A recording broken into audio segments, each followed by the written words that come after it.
bata, oh. Mga estudyante kumakain dito sa ilalim ng puno. Ano ginagawa niyo dyan? Oh, bakit kayo dito kumakain? Nahihiya po kami kumain sa school po namin kasi wala po kaming ulam. Anong ulam niyo? Asin lang po. Asin lang? Anong pangalan mo? Krislin po. Rislin. Ikaw kuya, anong pangalan mo? Maisen po. Ano kayo? Magkapatid po. Magkapatid. Anong grade ka na? Parehas po kaming grade 4. Parehas kayong grade 4. Opo. Ilang taong ka na? Ako po 12 kasi po huminto po ako. Ikaw, 10 po. 10 years old. Kaya kayo dito kumakain dahil nahihiya kayo? Opo. Saan kayo nag-aaral? Doon pa po. Abang naman to guys, dalawang magkapatid. Kung nahihiya silang kumain dahil wala silang ulam. Asin lang ang ulam nyo? Opo. Ganun din po kahit sa bahay po namin. Lahat po ng pamilya ko po, ganun din po ang ulam. Asin din. Opo. Saan ba nagtatrabaho ang iyong magulang? Mama ko po sa bahay lang po, yung papa ko extra lang po sa mga trabaho. Pangarap ka ba sa buhay? Opo. Ano pangarap mo? Gusto ko po makapagtapos para lang po matulungan yung pamilya ko po. Okay lang yan. Huwag kang mag-alala. Matutupad ang pangarap niyo ha. Mag-aaral lang kayo mabuti. Huwag kayong mahihiya. Tuloy nyo lang yung ano nyo, yung pangarap nyo sa buhay. Pati ako naiyak na si Kuya Jun sa inyo.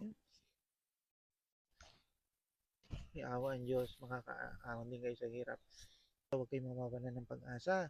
Kahit ang ulam nyo ay asin, basta kayo magsisikap balang araw. Hindi asin lang ang uulamin nyo. Kakakain na kayo ng masasarap na pagkain. Basta magsikap lang kayo sa pag-aaral nyo ha. Anong oras ang pasok nyo?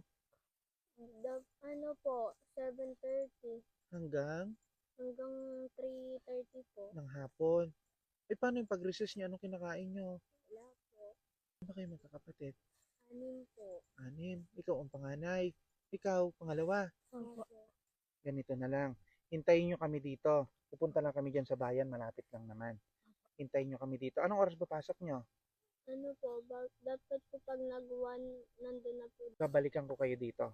Bibilihan ko kayo ng ulam. Saglit lang. Hintayin nyo ako dito ha. Sige po. Huwag kayong aalis dito. Ano si Kuya? Oh, Kuya, akala po namin hindi na po kayo babalik eh. ay, babalik ako kasi pangako ko sa inyo, di ba? Opo. Naubos niyo ba yung pagkain nyo? Hindi po.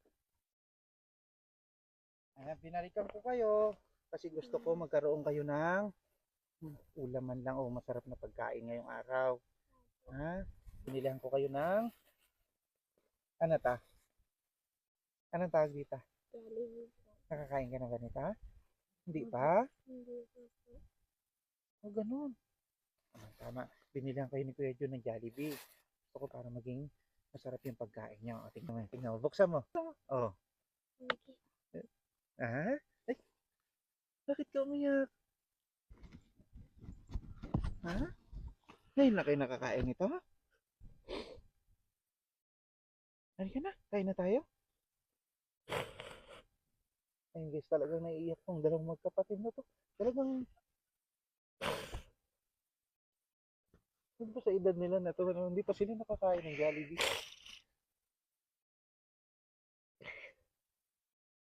Hindi ba kayo nakakapunta ng bayan? Ha? Ay, ito. Kainin nyo to, ha? Ito gusto kong ipatigim sa inyo itong Jollibee na to. Ay, nakikita nyo lang saan dati? Sa TV. Oh, may TV ba kayo? Wala rin. May kuryente kayo sa bahay? Opo. Wala rin? Opo. Huwag ka na umiyak, kuya. Ha? Kung may matira kayo, iuwi nyo doon sa kapatid nyo para may makain kayo. Oh, ngayon, tignan nyo. Oh, dali. Hindi na lang po namin kakainin. Doon na lang po sa bahay para sabay-sabay po kami magkakapatid at magulang ko po. Napakabait naman itong bata na to. Hindi pa rin ba nakakatikim yung mga kapatid mo ng ganito? Hindi rin po. Marami naman to. Oh, marami yan, oh. Okay lang po. Ha? Doon na lang po kami kakain para sabay-sabay po kami.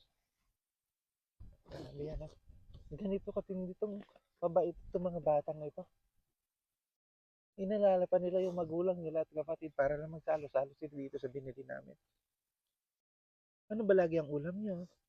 Ganyan po, yung mga asin, tubig asin lang po. Pumapasok kayo, yun lang yung ano nyo? Opo. Yung kakainin nyo? Opo. Pera, may baon ba kayong pera? Wala rin. Wala po. Kung makikita nyo, ito yung binili natin sa kanyang manok. Ito, chicken. So, para makakain sila.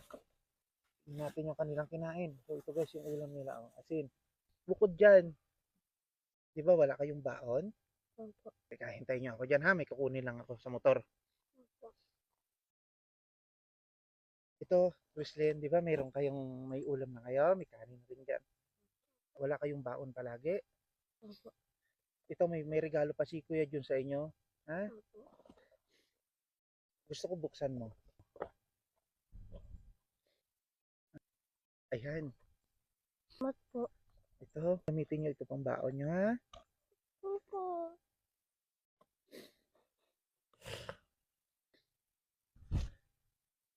Nagdadamayan sila talaga magkapatid guys. Kung mapapansin nyo, nadamaya yung ate niya kasi umiiyak.